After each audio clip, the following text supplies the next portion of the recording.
بسم اللہ الرحمن الرحیم۔ السلام علیکم۔ پروگرام علم و حکمت میں خوش آمدید۔ میں ہوں محمد حسن الیاس۔ ناظرین کرام، انسان جب کسی موضوع میں اپنی دلچسپی کا اظہار کرتا ہے، اس کے اندر اترتا ہے، غور و فکر اور تدبر کرتا ہے، تو کچھ الجھنیں، کچھ اشکالات اور کچھ مسائل ہیں جو اس کے سامنے آتے ہیں۔ انسان کی سنجیدگی ہی کا تقاضا ہے کہ وہ ان پر غور کرے اور سوالات کا سلسلہ ان پر اٹھائے۔ یہ سوال ہی ہیں جو علم کی پہلی سیڑھی ہوتے ہیں۔ یہ سوال ہی ہیں جو کسی معاملے میں انسان کی دلچسپی کی غمازی کرتے ہیں۔ یہ سوال ہی ہیں جو انسان کے اشکالات کو آواز اور زبان دیتے ہیں۔ ہمارے یہاں بالعموم دین کے بارے میں سوالات کو بہت ڈسکریج کیا جاتا ہے اور کہا یہ جاتا ہے کہ زیادہ سوالات نہیں پوچھنے چاہیے، جبکہ دین ہی وہ موضوع ہے کہ جس کے اوپر انسان کو سب سے زیادہ سوال کرنے چاہیے تاکہ وہ اس کا علم اور اس کا اعتراف بن سکے۔ پروگرام علم و حکمت میں ہم مختلف دینی، فکری، مذہبی موضوعات کو لے کر آپ کے سامنے آتے ہیں، لیکن آج کا یہ ایپیسوڈ آپ کے ان سوالات پر مشتمل ہے جو آپ ہمیں ای میل کے ذریعے پہنچاتے ہیں۔ حسب سابق ہمارے ساتھ موجود ہیں جناب جاوید احمد غامدی صاحب، اور ہم ان سے وہ سوالات جو ای میل کے ذریعے ہمیں موصول ہوئے ہیں غامدی صاحب کے سامنے رکھیں گے۔ ہم سب بہت شکریہ آپ کے وقت کا۔ السلام علیکم۔ وعلیکم السلام۔ ہم سب سوالات تو میں آپ کے سامنے رکھتا ہوں ایک ایک کر کے، لیکن اس سے پہلے ذرا مجھے یہ بتائیے گا کہ ہمارے ہاں عام طور پر یہ سمجھا جاتا ہے کہ مذہبی معاملات میں بہت زیادہ سوال نہیں کرنے چاہیے۔ ہم یہ دیکھتے ہیں بچپن میں گھر میں اگر امی ابو سے ہم کچھ دین کے بارے میں پوچھیں تو وہ کہتے ہیں توبہ کرو، گناہ ہو جاتا ہے، بری بات ہوتی ہے۔ مسجدوں میں جائیں، علماء کی مجالس میں بیٹھیں تو وہاں بھی کوئی بہت انکریجنگ ماحول نہیں ہوتا۔ یہ بتائیے گا کہ جب سوال نہ کیا جائے، سوال کو معاشرے میں دبایا جائے، تو اس کے نتیجے میں جو شخصیت بنتی ہے وہ کسی مذہبی فکر کو، کسی نصب العین اور آدرش کو، کسی عقیدے اور ایمان کی چیز کو کیا اپنا اعتراف بنا سکتی ہے؟ اس رویے کے دو ہی نتیجے نکلتے ہیں۔ ایک یہ کہ لوگوں کے لیے مذہب بے معنی ہو کے رہ جائے، وہ اس کو ایک طرف رکھ دیتے ہیں، روایت کے طور پر قبول کیے رہتے ہیں۔ ان کا خیال یہ ہوتا ہے کہ ہمارے والدین کی خواہش ہے، ہمارے معاشرے کی خواہش ہے، ہماری سوسائٹی کا تقاضا ہے، اس وجہ سے ہم اس کو مانتے ہیں اور جو رسوم اس کے تحت ہماری زندگی کا حصہ بنتی ہیں وہ بجا لاتے ہیں۔ باقی یہ کوئی سمجھنے سوچنے کی چیز نہیں ہے۔ تو انسان کے باطن کے ساتھ جو مذہب کا تعلق پیدا ہوتا ہے، اس کے ذہن کے ساتھ، اس کے دل و دماغ کے ساتھ، وہ اس سے پیدا نہیں ہوتا۔ ایک نتیجہ یہ نکلتا ہے، اور دوسرا نتیجہ یہ نکلتا ہے کہ جب سوالات کے جوابات نہیں ملتے اور بار بار اس کی حوصلہ شکنی ہوتی ہے تو پھر وہ بغاوت پر آمادہ ہو جاتا ہے۔ ایک زمانہ وہ تھا کہ جب مذہبی معاشرت ہماری معاشرت تھی، مذہبی تہذیب ہماری تہذیب تھی، جو مجالس منعقد ہوتی تھیں، لوگ گفتگو کرتے تھے، شاعر اور ادیب آپس میں مکالمہ کرتے تھے، وہ سب مذہبی روایت کے اندر رہ کر کیا جاتا تھا۔ جس چیز کو عصر الایمان کہتے ہیں، اس کا مطلب کیا تھا؟ اس کا مطلب یہ تھا کہ کم و بیش 1000 سال تک دنیا پر مذہبی ریاست قائم تھی۔ تو اس میں لوگ ارریلیونٹ تو مذہب کو کر لیتے تھے، لیکن گریز کرتے تھے کہ اس پر کوئی منفی تبصرہ کریں۔ اگرچہ آپ تاریخ کا مطالعہ کریں تو اس میں ہر طرح کے لوگ آپ کو مل جائیں گے، تاہم بہت کم، یعنی فلسفی، دانشور، شاعر، ادیب، ان کی آپ تصنیفات پڑھیں تو کہیں وہ استہزاء کر رہے ہیں، کہیں مذہبی علامتوں کا مذاق اڑا رہے ہیں، کہیں کسی چیز کو ہدف تنقید بنا رہے ہیں، لیکن اس اسلوب میں کہ جس کی بات میں توجیہ کی جا سکے تو یہ تو ایسے ہی ایک سادہ سی بات تھی یا سخن گسترانہ بات تھی، تو یہ رویہ اختیار کیا جاتا ہے۔ موجودہ زمانے میں اب مذہب کا اس نوعیت کا غلبہ دنیا پر نہیں رہا۔ دنیا میں بحیثیت مجموعی آزادی اظہار کو ایک قدر کے طور پر اختیار کر لیا گیا ہے، بلکہ اتنی بڑی قدر کے طور پر اختیار کر لیا گیا ہے کہ اس کے مقابلے میں کوئی اور چیز اب سنی مانی نہیں جاتی۔ تو نتیجے کے طور پر جو آپ کی نئی نسلیں ہیں وہ پھر آمادہ بغاوت ہو جاتی ہیں۔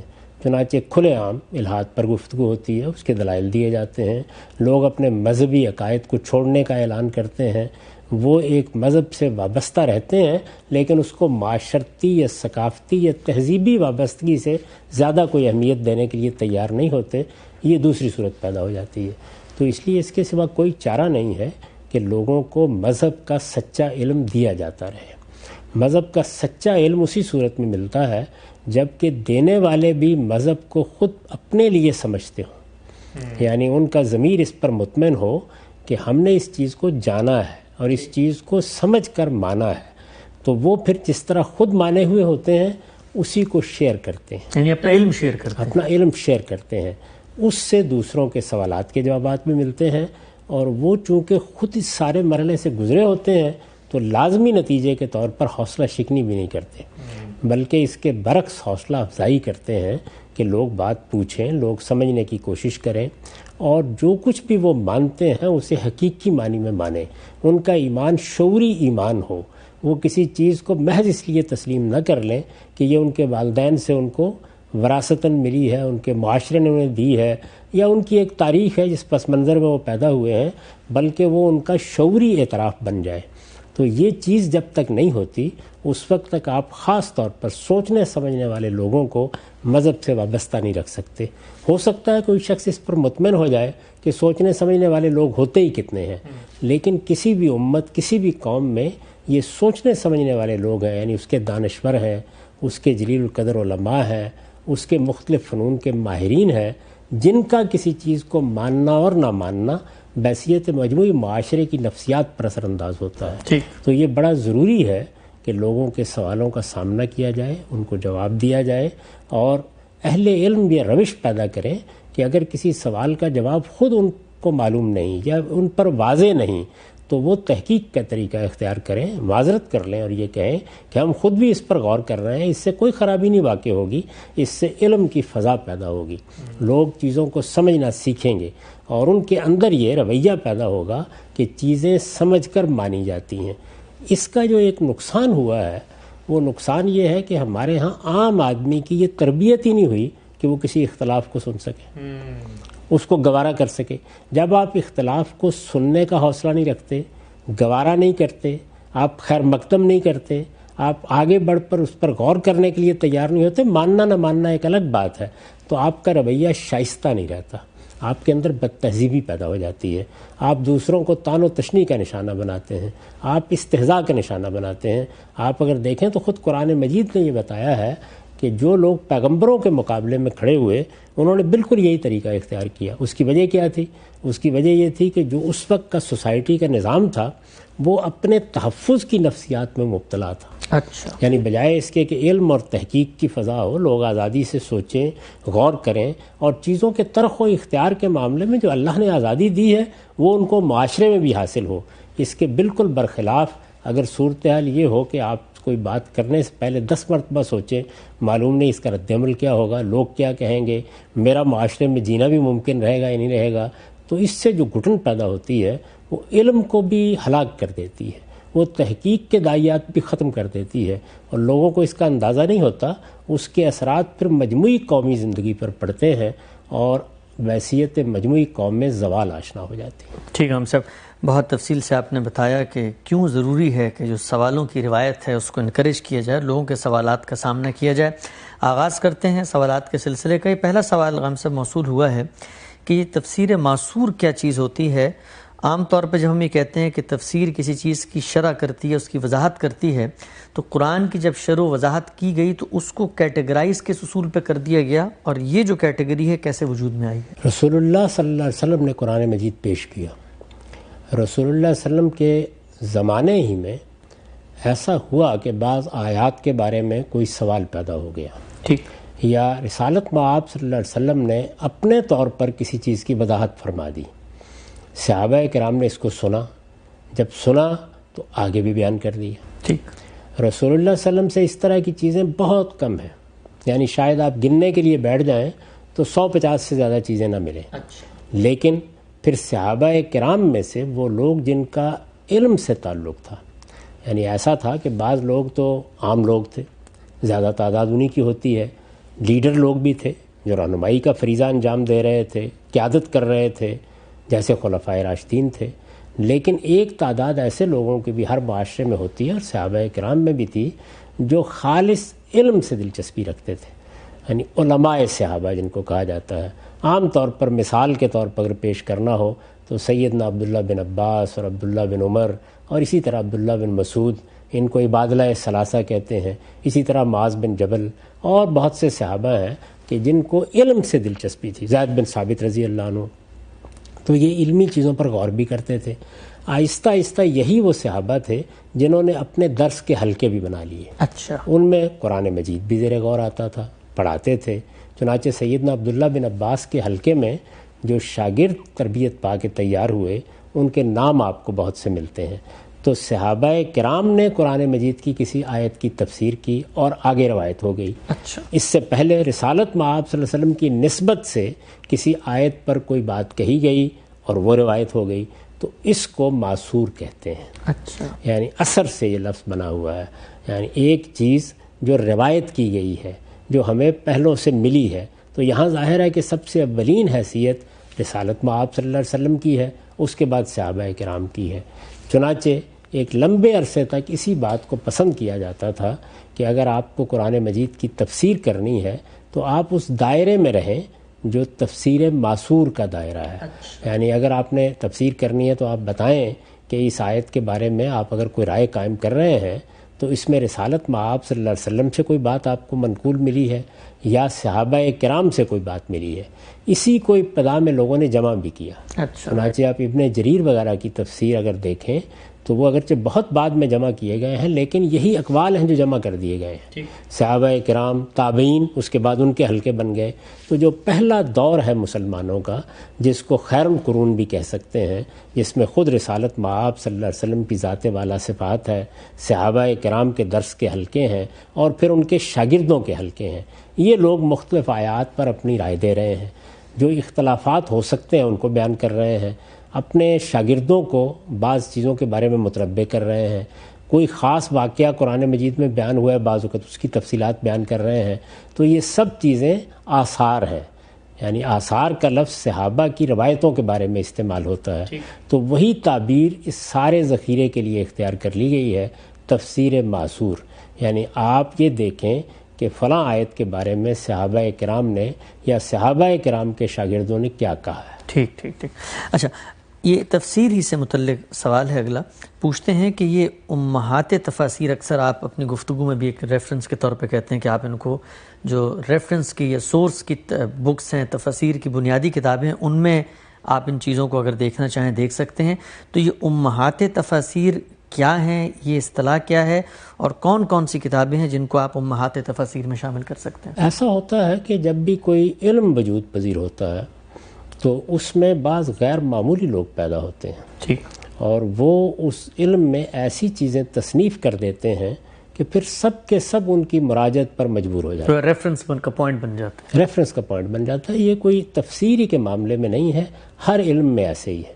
اگر آپ ابن خلدون کا مقدمہ پڑھیں تو اس میں ایک بڑا غیر معمولی کام کیا ہے ابن خلدون نے, اور وہ یہ کیا ہے کہ اپنے زمانے میں کھڑے ہو کر تمام علوم میں یہ بتایا ہے کہ اس کی امہات کتب کون سی ہیں. اچھا. یعنی سورس بکس وہ کون سی کتابیں ہیں. تفسیریں بہت لکھی جاتی ہیں, ایک کے بعد دوسری لکھی جاتی ہے. حدیث پر بے شمار کام لوگ کرتے ہیں, اصول پر کتابیں لکھتے ہیں, لیکن بعض کتابوں کی یہ حیثیت ہو جاتی ہے کہ گویا ان پر پھر مبنی کتابیں لکھی جاتی ہیں. بعد کے لوگ ان کتابوں کو بنیاد بنا کر توضیح تفصیل کرتے ہیں, نئے نکات وہ بھی بیان کرتے ہیں, لیکن جو اسے ایک سانچہ بنا دیتا ہے کوئی بڑا صاحب علم یا چند بڑے اصحاب علم, اس سے نکلنا آسان کام نہیں ہوتا. یہ دنیا میں ہر جگہ ہوتا ہے. اب فلسفے میں آپ امہات کتب اٹھائیں یا بڑے فلسفیوں کو اٹھائیں تو یہی صورتحال پیدا ہوگی. سائنس میں بھی کم و بیش یہی صورتحال ہے. جو درجہ نیوٹن کا ہے یا جو درجہ آئنسٹائن کا ہے وہ درجہ ظاہر ہے دوسرے عام سائنسدانوں کا نہیں ہوتا, اور نہ باقی لوگ اس طریقے سے کوئی انقلابی کام کر ڈالتے ہیں. زیادہ تر لوگ وہ پیدا ہوتے ہیں جو اس علم کو سمجھتے ہیں, اس کی تعلیم تدریس کی خدمت انجام دیتے ہیں, اس کی توضیح کرتے ہیں. جس طرح کہ آپ نے دیکھا ہوگا درس نظامی میں پڑھتے ہوئے کہ وہاں بہت سی شرحیں آپ کو مل جاتی ہیں. یعنی کوئی ایک کتاب ہے جو بنیادی کتاب کی حیثیت رکھتی ہے, باقی لوگ ان کی شروع لکھتے چلے جا رہے ہیں. وہ بھی بڑی قیمتی چیز ہوتی ہے. شارحین اس میں بہت سی چیزوں کی تنقیح کرتے ہیں, اضافے کرتے ہیں, ان کے تفردات بھی اس میں سامنے آ جاتے ہیں. لیکن یہ کتابیں ہیں جن کو ہر علم میں امہات کتب کہا جاتا ہے. تو جب ایک آدمی تفسیر کی دنیا میں داخل ہوتا ہے تو ہزاروں کی تعداد میں تفسیریں ہیں. یعنی اگر آپ تفسیر کی کتابوں کے صرف نام اکٹھے کریں تو ایک پوری کتاب اس پر بن سکتی ہے, صرف نام ہی اگر اکٹھے کیے جائیں. اب ان میں کیا یہ صورت ہے کہ ہر تفسیر اپنی کوئی منفرد خصوصیات رکھتی ہے؟ یقیناً رکھتی ہے، لیکن بنیادی ڈھانچہ کن لوگوں نے فراہم کیا ہے؟ تو اس میں جو کتابیں اہم ترین ہیں ان کا ہم ذکر بھی کرتے رہتے ہیں، جیسے زمخشری کی کشاف ہے، جیسے امام رازی کی تفسیر ہے، اور اسی طرح سے ابن جریر کی تفسیر. ابھی آپ نے تفسیر معصور کے بارے میں سوال کیا، تو اب معصورات کو اگر دیکھنا ہو تو اس میں ابن جریر سے بڑا کوئی ماخذ نہیں ہے. ریفرنس کی کتاب ان کی ابن کثیر نے اسی کا خلاصہ کیا ہے، یعنی انہوں نے محدثانہ طریقے سے بعض چیزوں کو تنقیح کے عمل سے بھی گزار دیا ہے اور ایک طرح سے خلاصہ بھی کر دیا ہے، لیکن ساری تفصیلات اگر آپ بالکل اس کی اصل صورت میں دیکھنا چاہیں تو وہ آپ کو ابن جریری میں ملیں گی. تو یہ معاملہ ہر علم میں ہوتا ہے، اس لحاظ سے کہا جاتا ہے کہ یہ تفسیر کی امہات ہیں، سورس بکس ہیں. باقی چیزیں جو ہیں وہ ایسا نہیں ہے کہ اہمیت نہیں رکھتی، لیکن ان کتابوں پر ہی مبنی ہوتی ہیں اور پھر لوگ اس میں 2 4 چیزوں کا اضافہ کرتے چلے جاتے ہیں. ٹھیک. ہم صاحب اگر کوئی علوم اسلامیہ کا طالب علم ہے، مذہب کے اندر ایک رسوخ پیدا کرنا چاہتا ہے، وہ کسی مسئلے پر دیکھنا چاہتا ہے کہ علم کی ہسٹری کیا ہے، کیسے مفسرین کی مختلف روایات میں اس مسئلے کو دیکھا گیا ہے، اس کو ٹریس کرنا چاہتا ہے، تو وہ کون سی 4 یا 5 آپ بنیادی تفاسیر کے بارے میں بتائیں گے کہ جو امہات ہیں اور ان کی طرف اس کو سب سے پہلے مراجعت کر کے دیکھنا چاہیے کہ یہ لوگ اس کے بارے میں کیا کہہ رہے ہیں؟ جی میں نے ابھی چند کا تو ذکر کر دیا، یعنی سب سے پہلے آپ کو ابن جریری کو دیکھنا چاہیے یا اس کا خلاصہ ابن کثیر کو دیکھ لیں، تاکہ یہ پتہ چل جائے کہ صحابہ و تابعین کی تفسیریں کیا ہیں. ٹھیک. یعنی ان سے یہ لازم نہیں ہوتا کہ اس میں جو چیز نقل کی گئی ہے وہ فی الواقع صحابہ و تابعین ہی کی ہو. اس میں بھی جس طرح سے روایتوں میں خلط ہوا ہے وہاں بھی ہوا ہے، بہت سی چیزیں ان کی طرف منسوب بھی کر دی گئی ہیں، لیکن بہرحال ایک اچھا بڑا ذخیرہ ایسا ہے جس پہ آپ اعتماد کر سکتے ہیں. تو اس سے پتہ چل جاتا ہے کہ عبداللہ بن عباس رضی اللہ عنہ نے فلاں چیز کے بارے میں کیا کہا، یا ان کے شاگردوں نے کوئی رائے قائم کی تو وہ کیا رائے تھی، اکرمہ کی کیا رائے تھی، ضحاک کی کیا رائے تھی، فلاں کی کیا رائے تھی. تو یہ چیزیں آپ کو معلوم ہو جاتی ہیں اس کے نتیجے میں. پھر اس کے بعد ظاہر زبان ادب کے مسائل پیدا ہوتے ہیں، کلام کی تعلیف کرنی ہے، آپ نے یہ دیکھنا ہے کہ یہاں آیت میں جملہ کس نوعیت کا ہے، اس کے اندر نحو کے صرف کے کیا مسائل پیدا ہو گئے ہیں، بلاغت کے کیا پہلو ہیں. تو اس میں زمخشری کی تفسیر کو ایک ام الکتاب کی حیثیت حاصل ہے. اور بھی ہیں جیسے بیضاوی کم و بیش اسی طریقے سے لکھی گئی ہے، اسی طریقے سے اور بھی بعض البحر المحیط ایسے ہی ہے، لیکن زمخشری کو بڑی بنیادی حیثیت حاصل ہے اس میں. اسی طرح کا معاملہ اس وقت ہوتا ہے کہ ہمارے ہاں تفسیر کے مباحث میں علم کلام کے اثرات آ گئے، منطق آ گئی، فلسفہ آ گیا، صوفیانہ تعبیریں آ گئیں. تو اب ظاہر ہے ان کے اثرات ہوئے، تو ان سب کو بھی اگر آپ دیکھنا چاہیں کیا بحثیں پیدا ہوئیں، لوگوں نے کن کن زاویوں سے سوالات اٹھائے، تو اس میں سب سے بڑا ماخذ امام رازی ہے. یعنی انہوں نے جو کچھ بھی اس میں کیلو کال ہو سکتا ہے وہ کم و بیش جمع کر دیا ہے. وہاں آپ کو ہر چیز مل جاتی ہے، وہاں جو چیزیں مل جاتی ہیں ان کی پھر تفصیلات کے لیے آپ دوسری کتابوں میں بھی جا سکتے ہیں. یعنی اگر آپ نے مثلا اشاعرہ کی بعض چیزیں دیکھنی ہیں تو خود اشاعرہ کی اپنی تصنیفات ہیں، لیکن بنیادی طور پر وہاں ایک خلاصہ آپ کے سامنے آ جاتا ہے کہ اس مسئلے کو اس زاویے سے دیکھا گیا، اس زاویے سے دیکھا گیا. پھر قرآن مجید میں بہت سے احکام بیان ہوئے ہیں، احکام کی تفسیریں بالکل الگ بھی لکھی گئی ہیں. جیسے جساس کی احکام القرآن ہے، جیسے ابن ربی کی احکام القرآن ہے، اسی طریقے سے قرطبی کی تفسیر میں یہ پہلو بڑا نمایاں ہے. تو اس طرح کی چیزوں پر پھر الگ سے کام کیا لوگوں نے، ان چیزوں کو بھی دیکھنا چاہیے. تو یہ ایک لحاظ سے بنیادی کتابیں بن جاتی ہیں کہ جن کو دیکھے بغیر کسی آدمی کو تفسیر میں کوئی کلام نہیں کرنا چاہیے، کیونکہ یہ علم کی روایت ہے، اور علم کی روایت سے بالکل الگ کھڑے ہو کر آپ کسی چیز کو نہیں سمجھ سکتے. یہ بالکل ایسے ہی ہے کہ جیسے آج کے زمانے میں کوئی آدمی سائنس کی پوری میراث سے اپنے آپ کو الگ کر کے نیا کام کرنا شروع کر دے، کر لے گا وہ، لیکن پھر وہ ابتدائی نوعیت کا کام ہوگا. تو علم اصل میں دوسروں کے کندھوں ہی پر کھڑے ہو کے آگے بڑھنے کا نام ہے. ہمارے علماء نے جو کام کیا ہے اس کا گویا ایک یہ جامع تعارف آپ کو ان چیزوں میں مل جاتا ہے، اور بڑی حد تک یہ کفایت کرتی ہیں کہ آپ صحیح تصور کے ساتھ اپنی میراث کو جان سکیں. پھر اس کے بعد ہر شخص کا اپنا علم ہے، اپنا فکر ہے، اپنا طریقہ ہے غور کرنے کا. آگے بڑھاتے ہیں سوالات کے سلسلے کو. یہ سوال پوچھا گیا کہ کیا کاروبار میں محض نفع کی بنیاد پہ شریک ہوا جا سکتا ہے؟ ہمارے ہاں بالعموم یہ سمجھا جاتا ہے سوسائٹی میں کہ جو اسلام کا بزنس ماڈل ہے جو ہماری کتابوں میں لکھا ہوا ہے، جب علماء سے پوچھا جاتا ہے تو وہ یہ ہے کہ نفع اور نقصان دونوں میں آپ شریک ہوں گے تو وہ جائز کاروبار ہوگا، محض نفع میں شریک ہونا یہ دینی لحاظ سے جائز نہیں ہے، تو آپ کی اس پر کیا رائے ہے؟ میرا نقطہ نظر یہ ہے کہ کسی کاروبار میں شرکت کی دو صورتیں ہیں. ایک یہ ہے کہ آپ شراکت کر رہے ہیں، یعنی آپ نے روپیہ بھی لگایا ہے لیکن آپ بجائے خود کاروبار کے معاملات میں دخل انداز ہو گئے ہیں. کسی کاروبار نے ایک کمپنی کی صورت اختیار کر لی ہے، آپ نے مل کے کوئی نظام بنا لیا ہے، اب فیصلے کیے جاتے ہیں، باہمی مشورہ کیا جاتا ہے، آراء قائم کی جاتی ہیں، جو کچھ ہو رہا ہوتا ہے اس کو آپ بھی روزانہ ہفتہ وار دیکھ رہے ہوتے ہیں. آپ کی شرکت اس میں عملی نوعیت کی ایکٹیو پارٹنر ہے. ایکٹیو پارٹنر ہے، آپ کی شرکت عملی نوعیت کی ہے. اس میں انصاف کا تقاضا یہی ہے کہ آپ نفع اور نقصان میں شریک ہوں، اس لیے کہ آپ فیصلے بھی کر رہے ہیں، آپ چیزوں کو دیکھ بھی رہے ہیں، آپ نے روپیہ بھی لگایا ہوا ہے. تو یہ کیسے ہو سکتا ہے کہ آپ ساری ذمہ داری میں شریک نہ ہوں؟ نفع ہوا ہے تو جیسے ہوا ہے لیں، نقصان ہوا ہے تو اس کی بھی اپنی ذمہ داری پوری کریں. یہ ایک پہلو ہے. دوسرا پہلو ان لوگوں کا ہے کہ جو کسی کاروبار میں اس نوعیت کی شرکت نہیں کرتے، وہ جس کو مزاربت کہتے ہیں ہمارے ہاں، اس کے طریقے کے اوپر مال دے دیتے ہیں، روپیہ دے دیتے ہیں، یعنی وہ گویا کاروبار کو فائنانس کر دیتے ہیں، سرمایہ کاری کر دیتے ہیں. ان کا کاروبار سے کوئی تعلق نہیں ہوتا. کسی آدمی نے ان کو بتایا، کسی کمپنی نے بتایا یہ ہمارا کاروبار ہے، یہ اس کے پراسپیکٹس ہیں، اس میں یہ نفع ہو سکتا ہے. وہ اس کا جائزہ لیتے ہیں اور اس کے بعد چونکہ ان کے پاس اتنا وقت نہیں ہوتا تو وہ کچھ روپیہ لگا دیتے ہیں.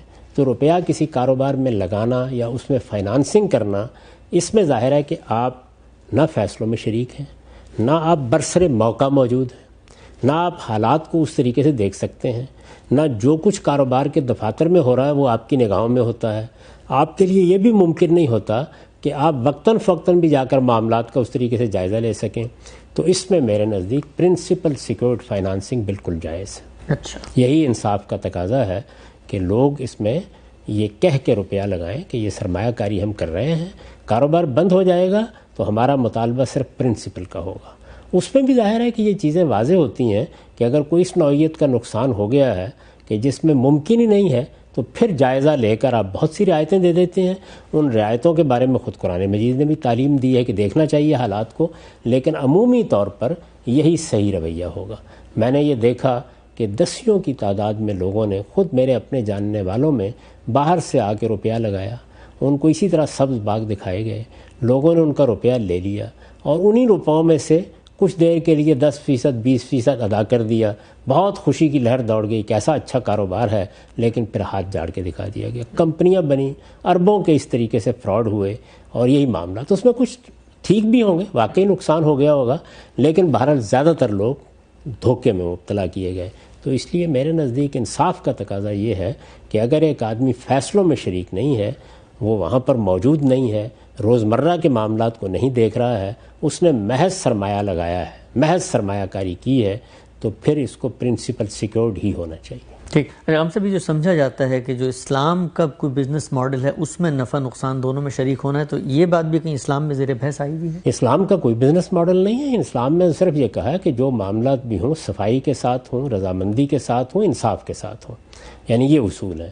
کچھ چیزوں کو اسلام میں ممنوع قرار دیا گیا ہے، جیسے مثال کے طور پر جوا ہے، جیسے سود ہے، اسی طرح سے غبن کرنا، اسی طرح سے چوری کرنا، کسی کا مال ہتھیا لینا، ملاوٹ کرنا، یہ چیزیں ممنوع ہیں.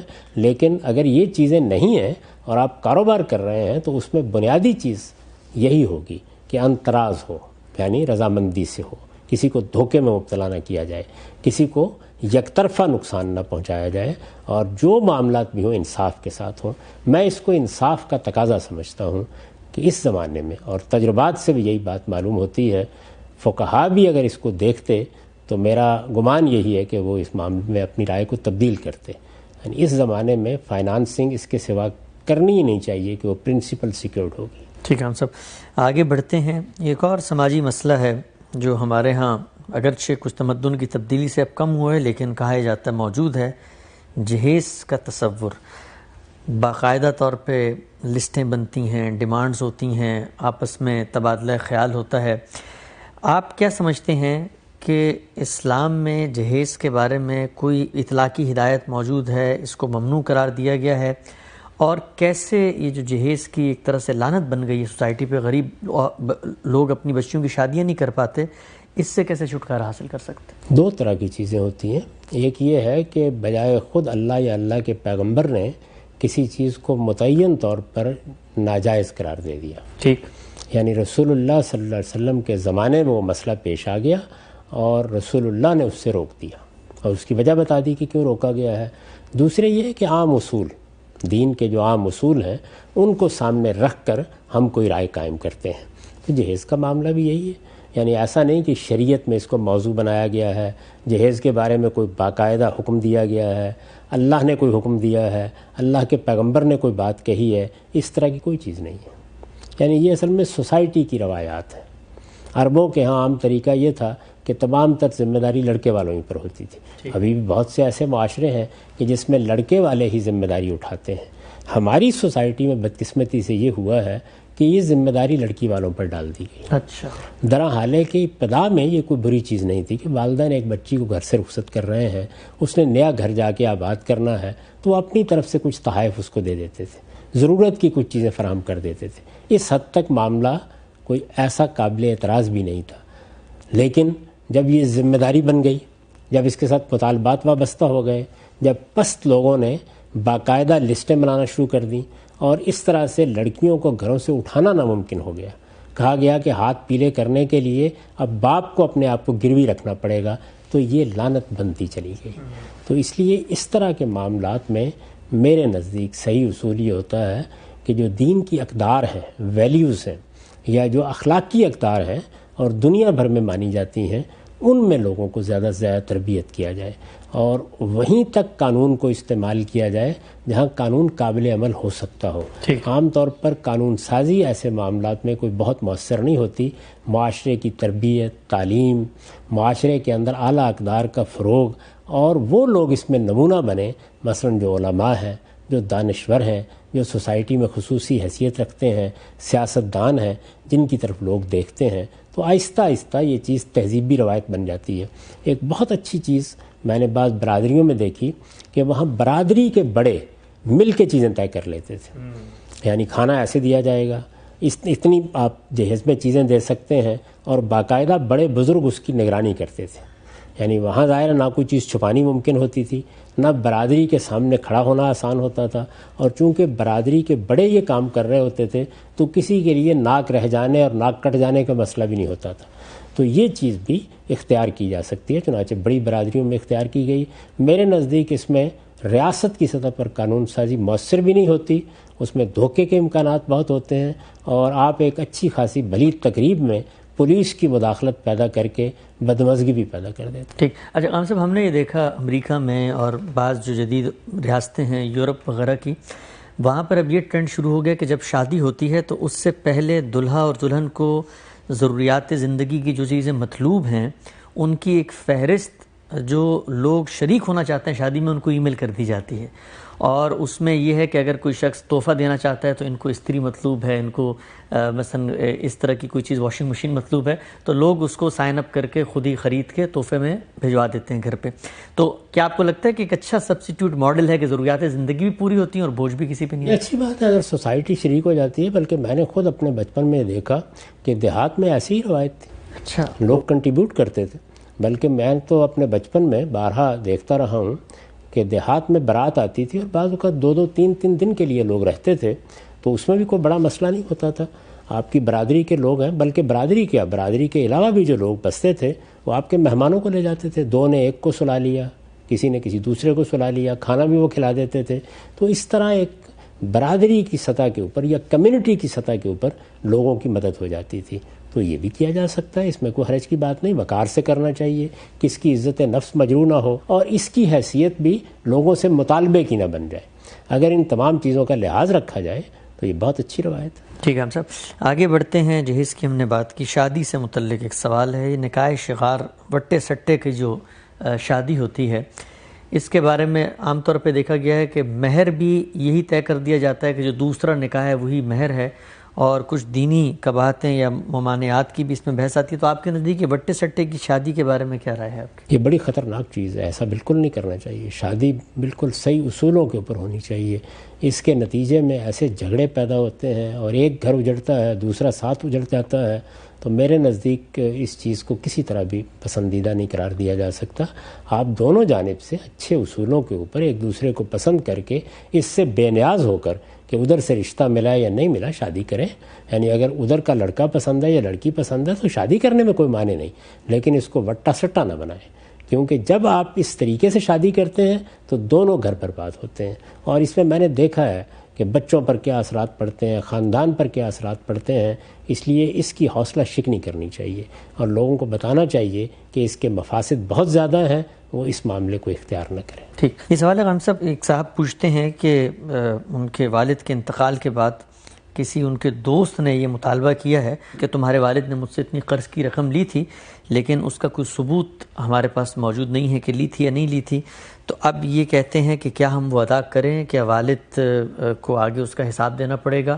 تو اس طرح کے معاملات میں دین کی کیا رہنمائی ہے؟ نہیں، دیکھیے بات یہ ہے کہ یہ تحقیق کرنا ان کا حق ہے کہ کیا فی الواقع ایسا تھا. اس میں کئی چیزیں جو دیکھنے کی ہوتی ہیں. جو آدمی بات کر رہا ہے اس کی حیثیت عرفی کیا ہے، کیا وہ کوئی جھوٹ بولنے والا آدمی ہے، بہتان لگانے والا آدمی ہے، اس طریقے سے لوگوں کے پیسے اینٹتا ہے، کس طرح کا شخص ہے. اسی طرح سے کچھ شواہد بھی ہوتے ہیں بعض اوقات، آخر کس مقصد کے لیے. گھر میں بھی معلوم ہوتا ہے کہ والد صاحب نے کسی موقع کے اوپر کیا قرض لیا تھا، کسی نہ کسی کے علم میں ہوگا. اگر یہ ساری چیزیں دیکھی جائیں گی تو امید یہ ہے کہ اطمینان ہو جائے گا. لیکن اگر ایسا نہیں ہوتا اور یہ معلوم ہوتا ہے کہ کوئی دھوکہ کر رہا ہے، فریب کر رہا ہے، تو کوئی ذمہ داری ان پر عائد نہیں ہوتی. ہاں، کوئی چیز ثابت ہو جائے، کسی چیز کے بارے میں دستاویزات موجود ہوں تو وہ لازماً ادا کرنا چاہیے، اس لیے کہ وہ ایک ذمہ داری ہے جو ہم پر عائد ہوتی ہے. لیکن کیا کہا جا سکتا ہے کہ مرنے کے بعد کوئی صاحب آ گئے اور انہوں نے آ کے ایک مطالبہ داغ دیا، تو اس کی تحقیق کرنا ان کا حق ہے. ٹھیک. اچھا غانم صاحب، عام طور پہ ہم یہ دیکھتے ہیں کہ جہاں اعتماد کی فضا ہوتی ہے، خاندان میں آپ کو لین دین کر رہے ہیں، دوستوں میں کوئی آپس میں کوئی معاملہ ہو رہا ہے، تو ہم عام طور پہ اس کو بہت زیادہ اہمیت نہیں دیتے کہ چیزوں کو لکھا جائے، نوٹرائز کروایا جائے، دستخط ہوں، وہ کہیں محفوظ ہو، کوئی ول لکھی جائے. تو یہ جو قرآن کی ہدایت ہے، آپ کو لگتا ہے کہ لوگ عام طور پہ اس کو اتنی اہمیت نہیں دیتے لیکن بعد میں اندازہ ہوتا ہے کہ بڑی اہم چیز تھی؟ اس میں کوئی شک ہی نہیں ہے. آخر کیا وجہ ہے کہ اللہ تعالیٰ نے ایک بظاہر نظر معمولی نظر آنے والے معاملے کے بارے میں آیات نازل کی؟ کیا وجہ ہے؟ تو اس کا مطلب یہی ہے کہ یہ نزاعت سے بچانے کے لیے کیا گیا ہے. مسلمانوں کی معاشرت میں نچلے سطح پر اس سے خرابیاں پیدا ہو سکتی ہیں. لین دین کے، قرض مقروض کے معاملات تو ہوتے رہتے ہیں، تو اس طرح کے معاملات میں اگر لکھا نہیں گیا، دستاویز تیار نہیں کی گئی، کوئی ثبوت موجود نہیں ہے، تو اسی طرح کا جھگڑا پیدا ہو جائے گا اور اس میں دل آلودہ ہوں گے. اسلام میں اس چیز کی بڑی اہمیت ہے کہ ہمارے دل دوسروں کے معاملے میں صاف رہے، ہمارے اندر کوئی کینہ نہ ہو، کوئی بغض نہ ہو، دوسروں کے کردار کے بارے میں ہمارے دل میں کوئی میل نہ ہو. یہ اسی صورت میں ہو سکتا ہے کہ معاملات کو بالکل صاف رکھا جائے، معاملات کو 2 اور 2 4 کی طرح واضح کیا جائے. کسی سے آپ نے کوئی چیز لینی ہے، دینی ہے، اس کے بارے میں باقاعدہ تحریر کریں. اسی طرح اگر کوئی تحریر نہیں کسی وقت کی اور آپ دیکھ رہے ہیں کہ آپ دنیا سے رخصت ہو رہے ہیں تو لوگوں کو بتائیں، اس موقع کے اوپر وصیت کریں. تو وصیت کے بارے میں بھی ہدایت کی گئی. وصیت میں آپ اگر دیکھیے تو جو سورہ نساء کی آیات ہیں، بار بار ان میں یہ کہا گیا من بعد وصیت توصون بہا دین، یعنی یا کوئی قرض ہے تو پہلے وہ ادا کیا جائے گا اور وصیت ہے تو پہلے وہ پوری کی جائے گی. تو وصیت کرنا بھی ضروری ہے، قرض کی دستاویز لکھنا بھی ضروری ہے، ورنہ بڑے جھگڑے پیدا ہوتے ہیں. میں نے یہ دیکھا ہے کہ اس کی خلاف ورزی لوگوں کے لیے مصیبت بن گئی، خاندانوں کے لیے مصیبت بن گئی، اور بچوں کو ایسی صورتحال سے دوچار ہونا پڑا کہ وہ اپنی پوری زندگی کو اس کے ایک دائرے کے اندر گماتے ہوئے بسر کرنے لگ گئے. تو یہ بڑی ضروری بات ہے کہ لوگ اس میں متنبہ ہوں اور اللہ کی ہدایت پر عمل کریں. یہ ٹھیک ہے کچھ گردہ معاملات ہوتے ہیں، 2 دن کے لیے، 1 دن کے لیے میں نے کوئی چیز دے دی آپ کو، لیکن سنجیدہ نوعیت کے ایسے سب معاملات لکھے جانے چاہیے، ان پر گواہ بننے چاہیے، ان کی تحریر ہونی چاہیے. اگر کسی نے کوئی قرض لیا ہے تو اس کی بھی، کوئی وصیت کرنی ہے تو اس کی. ٹھیک ہے، ہم سب آگے بڑھتے ہیں. یہ قرآن مجید کے مقام کے بارے میں منطقی سے اشکال ہے. پوچھا یہ گیا ہے کہ جب ہمیں ارادہ اور اختیار دیا گیا ہے تو وہ جو عہد تھا، عہد الست، اس کو اٹھانے کے بعد دیا گیا ہے، تو یہ جو پیڑ اور جو مثلاً پہاڑ تھے، اگر وہ قبول کر لیتے اللہ کی اس حکم کو، تو کیا ان کو بھی ارادہ کر دیا جاتا پھر؟ یہ تو اللہ کے منشا پر ہے، کیا ارادہ اختیار دیتے، وہ کیا کرتے اس کے نتیجے میں، یہ ہم نہیں جانتے۔ اپنے علم کے حدود میں رہنا چاہیے، یعنی اللہ تعالیٰ ہمارے علم کے حدود سے ماورا جو اطلاع ہم کو دیتے ہیں، بس وہ جتنی دی گئی ہے اس پر ایمان رکھیں، اور اپنی توجہ ان چیزوں پر اور ان کی کھوج کرید میں جانے کی بجائے اس دنیا پر رکھیں۔ یعنی اس دنیا میں بہت تحقیق کرنے کی ضرورت ہے۔ اس میں اگر آپ دیکھیں تو مادہ بجائے خود تحقیق کا کتنا بڑا موضوع ہے، اس سے کیسے حیات پیدا ہو جاتی ہے، کتنی بڑی تحقیق کا موضوع ہے، اس میں شعور کہاں سے آ جاتا ہے، کتنی بڑی تحقیق کا موضوع ہے۔ اس پر کام کرنا چاہیے، اس کو سمجھنے کی کوشش کرنی چاہیے۔ سائنس نے یہی طریقہ اختیار کیا، اور دیکھیں دنیا کے لیے کتنی سہولتیں پیدا ہو گئیں، اس سے کچھ مسائل بھی پیدا ہوئے ہیں، سہولتیں بھی کتنی غیر معمولی پیدا ہوئی ہیں۔ انفارمیشن ٹیکنالوجی نے ایک انقلاب برپا کر دیا ہے۔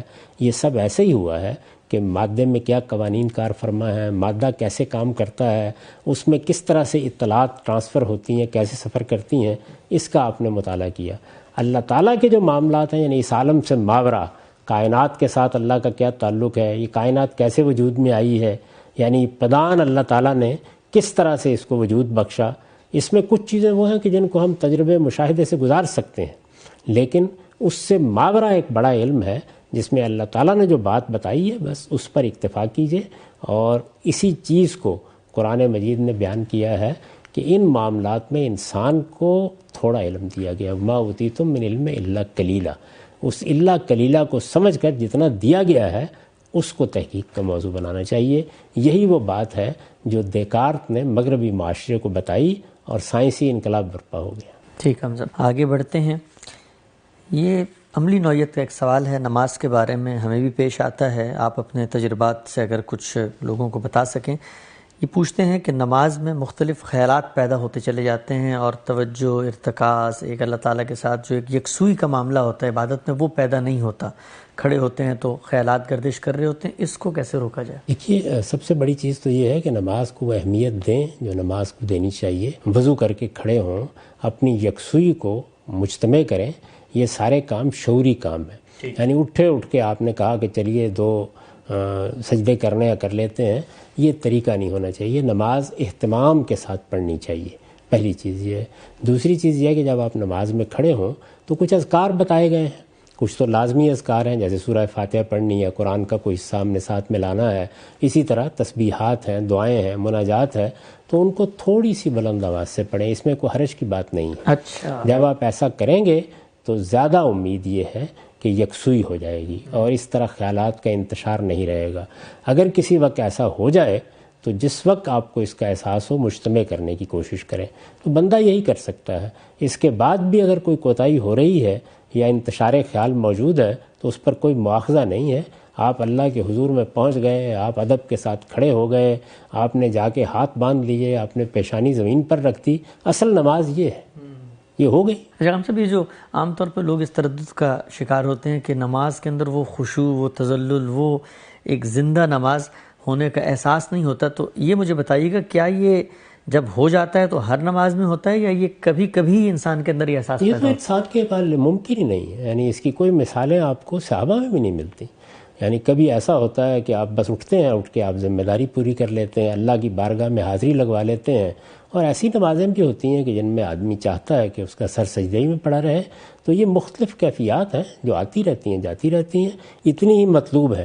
ان سے زائد کی تمنا کر کے اپنے آپ کو خواہ ذہنی خلفشار میں مبتلا نہیں کرنا چاہیے۔ ٹھیک، یہ نمازی سے متعلق سوال ہے کہ لوگ پوچھتے ہیں کہ ایک وتر پڑھتے ہیں، اس کا کیا حکم ہے؟ ایک وتر کوئی چیز نہیں ہے۔ آپ پیچھے کچھ نماز پڑھ رہے ہوتے ہیں تو کم سے کم 2 رکعتیں پڑھیے، اس کے بعد 1 سے نماز کو وتر کیا جاتا ہے، یعنی نماز کو طاق کیا جاتا ہے۔ اس کے پڑھنے کا یہ طریقہ بالکل درست ہے کہ 2 رکعتیں پڑھی، پڑھ کر سلام پھیر دیا، پھر تنہا 1 رکعت پڑھ کے سلام پھیرا۔ یہ طریقہ سنت سے ثابت ہے، رسالت مآب صلی اللہ علیہ وسلم نے یہ طریقہ اختیار کیا ہے، یہ آپ کا اسوہ حسنہ ہے اور روایتوں میں بیان ہو گیا ہے۔ اس طریقے میں کوئی غلطی نہیں، لیکن یہ ایک وتر نہیں ہے۔ یہ اصل میں جو پیچھے 2 آپ نے پڑھے ہیں، 2 پڑھے ہیں، 4 پڑھے ہیں، 6 پڑھے ہیں، اس کے بعد یہ 1 رکعت سے اس کو وتر کیا گیا ہے، یعنی طاق کر دیا گیا ہے۔ تو صحیح طریقہ یہ ہے کم سے کم تعداد وہی 3 ہوگی. اس کے پڑھنے کے طریقے مختلف ہیں. یہ طریقہ عام طور پر جب لوگ دیکھتے ہیں کہ 2 رکعتیں پڑھ کے سلام پھیر دیا تو وہ خیال کرتے ہیں یہ ایک وطر پڑھا جا رہا ہے. نہیں، وہ ایک رکعت سے جو نماز آپ نے پڑھی ہے اس کو وطر کیا جا رہا ہے، یعنی طاق بنایا جا رہا ہے. اور تہجد کی نماز ہے چونکہ یہ، تو اس لیے اس کا طاق پڑھنا ضروری ہے. رسول اللہ صلی اللہ علیہ وسلم نے جو اسوہ ہمارے سامنے رکھا اس میں یہ طاق ہی پڑھی جاتی ہے. دن کی نمازیں مغرب پر طاق ہو جاتی ہیں اور رات کی نمازیں تہجد پر طاق ہو جاتی ہیں. ٹھیک. یہ اگلا سوال غام صاحب تہجد سے متعلق ہے کہ تہجد پڑھنے کا بہترین وقت کون سا ہے؟ کیا وہ کہتے ہیں میں فجر سے 4-5 منٹ پہلے اٹھ کے تہجد پڑھ سکتا ہوں؟ جی ہاں، بالکل پڑھ سکتے ہیں. بس فجر سے پہلے اور آدھی رات کے بعد جب آپ اٹھتے ہیں، بلکہ رسول اللہ صلی اللہ علیہ وسلم نے تو اجازت دے دی کہ اگر آپ چاہیں تو عشاء کے بعد بھی پڑھ سکتے ہیں. یعنی عشاء کی نماز پڑھی، یہ جو آپ 3 وتر پڑھتے ہیں یہ تہجدی کی نماز ہے. جو رسول اللہ صلی اللہ علیہ وسلم سے لوگوں نے جب پوچھا کہ ہمارے لیے اٹھنے میں دقت ہوتی ہے تو کیا ہم عشاء کے بعد پڑھ لیں، تو آپ نے فرمایا پڑھ سکتے ہیں. ٹھیک. یہ سوال ہم سب پوچھتے ہیں کہ رسالت آپ صلی اللہ علیہ وسلم سے منسوب ایک بات ان کے علم میں آئی ہے کہ اس میں آپ سے پوچھا گیا کہ کون سا عمل افضل ہے، تو آپ نے فرمایا کہ مومن اپنی جان اور مال سے اللہ کے راستے میں جہاد کرے. تو یہ پوچھتے ہیں کہ کیا یہ جو حکم تھا وقتی نوعیت کا تھا، کیونکہ آج ایک عام آدمی کے لیے تو جہاد کی اس طرح نہ اجازت ہے نہ ممکن ہے، تو کیا وہ اس افضل عمل سے محروم رہے گا؟ دیکھیے، اس طرح کی جتنی بھی روایتیں ہوتی ہیں وہ حالات کے لحاظ سے ہوتی ہیں. یعنی اس وقت کیا چیز موجود تھی. اندازہ کیجئے کہ جس وقت بدر کا مارکہ درپیش تھا یا احد کا مارکہ درپیش تھا یا قریش کی طرف سے پے در پے حملوں کے خطرے تھے، تو سب سے بڑا عمل یہی تھا. لیکن اگر وہ صورتحال نہیں رہی ہے تو آپ دین کے لیے جدوجہد کریں. قرآن مجید میں جہاد کی تعبیر قتال کے لیے بھی اختیار کی گئی ہے اور دعوت کی جدوجہد کے لیے بھی اختیار کی گئی ہے. چنانچہ دعوت کی جدوجہد کے لیے یہ کہا ہے کہ جاہد پہ ہی جہادن کبیرہ، اس قرآن کے ذریعے سے جہاد کبیر کریں. تو قرآن مجید کے ذریعے سے جہاد کبیر کیا ہے؟ یہ کہ آپ قرآن کا پیغام پہنچائیں، قرآن کو خود سمجھیں، قرآن کو دوسروں کو سمجھائیں اور اس کے مصداق بنیں کہ خیرکم من تعلم القرآن وعلمہ. تم میں سے بہترین وہ لوگ ہیں جو قرآن پڑھیں، قرآن سیکھیں اور دوسروں کو سکھائیں. یہ اصل میں وہ جہاد ہے جو آپ ہر وقت کر سکتے ہیں، آج بھی کر سکتے ہیں، کل بھی کر سکتے ہیں. قتال کے مواقع کبھی کبھی آتے ہیں اور جب وہ موقع آ جائے تو پھر اس سے زیادہ بہتر کوئی کام نہیں ہوتا. ٹھیک ہے. ہم سب یہ سورہ نساء کی آیت 101 کے بارے میں سوال ہے جس میں یہ زیر بحث ہے کہ اگر آپ کو اندیشہ ہے جنگ کے موقع پر تو آپ نماز قصر کر سکتے ہیں. تو یہ پوچھتے ہیں کہ عام طور پہ جب ہم آج کے حالات میں باہر نکل کے نماز قصر کرتے ہیں تو آیت میں جو رخصت جس بنا پہ دی گئی ہے، جس موقع پہ دی گئی ہے، وہ تو آج نہیں پائی جاتی، تو پھر ہم کیا آج بھی کر سکتے ہیں؟ جی بالکل ایسا ہی تھا. لیکن اللہ تعالیٰ کے پیغمبر نے ہمیں یہ بتایا کہ جب کسی حکم میں کوئی علت ہوتی ہے تو وہ دیکھنا چاہیے کہیں اور بھی پائی جاتی ہے. تو سفر میں جو آپاداپی پیش آ جاتی ہے، جو اضطراب پیش آ جاتا ہے، آپ یہاں سے چل رہے ہیں، معلوم نہیں کوئی جگہ ملے گی کہ نہیں ملے گی، گاڑی پکڑ لی ہے، فلاں جگہ پہنچنا ہے، تو یہ جو آپاداپی اور افراتفری کی صورتحال ہے، یہ چونکہ وہی چیز ہے جو جنگ کے خطرے میں بھی پیش آ جاتی ہے، تو رسول اللہ صلی اللہ علیہ وسلم نے اس کی اجازت دے دی.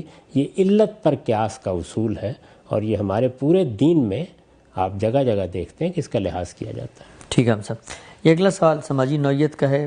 پوچھتی ہیں خاتون کے عام طور پہ شادی کے موقع پہ سسرال کی جانب سے عورتوں کو تحائف، زیورات، کپڑے، ملبوسات ملتے ہیں، لیکن جب طلاق کی نوبت آ جاتی ہے تو پھر وہ سب کچھ واپس مانگا جاتا ہے، اور اگر وہ نہ ہو تو پھر قیمت کے بارے میں بھی بات کی جاتی ہے. تو دینی لحاظ سے شادی کے موقع پہ جو تحائف سسرال کی جانب سے خواتین کو ملے ہیں کیا واپس کرنا لازم ہے؟ جی تحائف اگر واقع تحائف کے طور پر دیے گئے ہیں تو یہ بڑی ہی غیر معقول بات ہے. تحفہ آپ نے دے دیا، معلوم نہیں کسی آدمی نے کہاں رکھا، کہاں گیا، کیا استعمال کیا، تو یہ ہے تو ایک پستی کی بات ہی.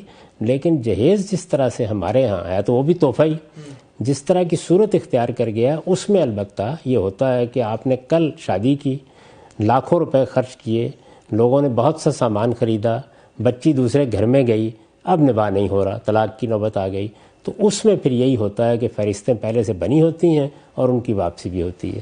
تو یہ بنائے فاسد الفاسد ہے، یعنی پہلے ایک غلط کام ہوا پھر اس کے اوپر ایک دوسرا غلط کام ہوگا. میرا احساس یہ ہے کہ ہمارے معاشرے میں پڑھے لکھے لوگوں کو ان چیزوں سے بلند ہونا چاہیے. یعنی اس طرح کے مطالبات کیے ہی نہ جائیں. ایسی چیزیں جو لوگوں کے لیے بار بنیں وہ کیوں اختیار کی جائیں؟ وہ جو کل اس طرح کے پستی کے معاملات تک انسان کو لے جائیں ان سے پہلے مرحلے ہی میں اجتناب کیا جائے. اور تحائف دیے جائیں تو یہ سوچ کر دیے جائیں کہ یہ تحفہ ہے، دے دیا، اب اس کے واپس لینے کا کیا سوال۔ ٹھیک، ہم سب آخری سوال مختصر میں آپ سے پوچھوں گا، وہ یہ ہے کہ ہم یہ دیکھتے ہیں عام طور پہ طلاق کے موقع پر طلاق دے دی جاتی ہے، لیکن اس کو ایک ریونج کا مسئلہ بنایا جاتا ہے، یہی مطالبات بھی کیے جاتے ہیں اور کریکٹر اسیسینیشن بھی ہوتی ہے، تو اس کے بارے میں ذرا دینی ہدایت بتائیے۔ اللہ تعالیٰ نے بڑی سختی کے ساتھ اس سے روکا ہے۔ طلاق ایک سنجیدہ معاملہ ہے، آپ نے نکاح کیا اور یہ ایک بڑی قیمتی چیز تھی، اللہ کی اسکیم میں آپ شریک ہوئے، بچوں کے لیے ایک خاندان بنایا، ایک عظیم ادارہ وجود میں آیا۔ اس دنیا کے اندر جتنے ادارے آپ بناتے ہیں ان میں سب سے زیادہ مقدس ادارہ جو خود خدا نے بنایا ہے وہ خاندان کا ادارہ ہے، تو اس کی پاسداری کریں۔ یہ اللہ کی بنائی ہوئی اسکیم ہے۔ اگر کسی موقع پر آپ نے علیحدگی کا فیصلہ کیا ہے تو اللہ ہی نے اس کا حق دیا ہے، اس کو بھی شائستہ اور مہذب طریقے سے ہونا چاہیے، یعنی نہ یہ کرنا چاہیے کہ اشتعال میں آپ یہ معاملات کریں، انتقام کی روش اختیار کر لیں، بیٹھ کر طے کریں، بزرگ اس میں شریک ہوں، اسی طریقے سے ہر چیز کو زیر بحث لایا جائے اور پھر شریفانہ انداز سے۔ قرآن مجید آپ دیکھیے کیا بات کہتا ہے کہ اگر تم نے اپنی بیوی کو طلاق دی ہے تو جو کچھ بھی تم اس کو دے چکے ہو، یعنی وہ کروڑوں اربوں بھی ہو سکتے ہیں، تم کو کوئی حق نہیں ہے کہ اس کو واپس لو، جائز نہیں ہے، حلال نہیں ہے تمہارے لیے، الا یہ کہ وہ خود اپنی آزادانہ مرضی سے کوئی چیز چھوڑنے کے لیے تیار ہو جائے۔ یعنی یہ صورتحال ہے، تو اس کا لحاظ رکھنا چاہیے کہ یہ ہمارے لیے نکاح کا معاملہ بھی ایک خوشی کا، ایک سنجیدہ طریقے سے رشتہ قائم کرنے کا معاملہ ہے، اور اگر طلاق کی نوبت آ گئی ہے تو اس میں بھی بعد میں ملنے کے مواقع رہیں، شرافت اور تہذیب کی روایات قائم کی جائیں، اچھے طریقے سے علیحدگی ہو، آنا ہے تو شرافت سے آئیے، جانا ہے تو شرافت سے جائیے۔ اسی کو قرآن مجید نے کہا ہے تسریحم بے احسان، یعنی اگر تم نے رخصت ہی کرنا ہے تو اچھے طریقے سے کرو، خوبصورتی کے ساتھ کرو، شریف انسانوں کی طرح کرو۔ ہم سب بہت شکریہ آپ کے وقت کا، ہمارے پروگرام کا یہاں پہ وقت ختم ہوتا ہے۔ ناظرین، آج ہم نے آپ کی جانب سے موصول ہوئے وہ متفرق سوالات جو آپ پوچھنا چاہتے ہیں غامدی صاحب سے، ان کے سامنے رکھے۔ سوالات کا یہی سلسلہ اگلی نشست میں بھی جاری رہے گا۔ ہمارا وقت یہاں ختم ہوتا ہے۔ میزبان محمد حسن الیاس کو اجازت دیجیے، اللہ حافظ۔